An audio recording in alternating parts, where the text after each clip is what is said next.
Hello my dear friends, ఈ video వచ్చేసి egg tomato curry. మా అత్తయ్య చాలా సూపర్గా చేస్తారు, అందుకే రెసిపీ షేర్ చేసుకుంటున్నా. ఫస్ట్ అయితే ఆయిల్లో తాలింపు గింజలు, ఆనియన్ వేసేసుకొని కొద్దిగా పచ్చిమిర్చి వేసుకొని ఫ్రై చేసుకోవాలి. అవి ఫ్రై అయిన తర్వాత కొద్దిగా కరివేపాకు, ఇంకా చింతపండుని వాష్ చేసేసి టొమాటోతో పాటే వేసేస్తారు, తర్వాత వేయకుండా.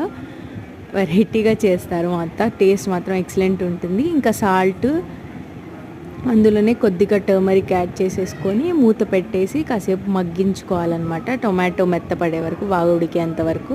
ఆ తర్వాత దాంట్లోకి మనకి సరిపడా కారం వేసేసుకొని మళ్ళీ మూత పెట్టి కాసేపు మగ్గించుకోవాలి.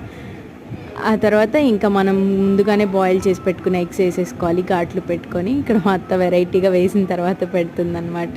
ఇంకా అల్లం వెల్లుల్లి పేస్ట్ లాస్ట్లో వేసి అది పచ్చివాసన పోయే వరకు కర్రీ ఉంచుతుందన్నమాట గ్యాస్ మీద. అదే స్పెషల్, చాలా బాగుంటుంది. మీరు ట్రై చేయండి ఈ వేలో. నచ్చితే సబ్స్క్రైబ్ చేసుకోండి.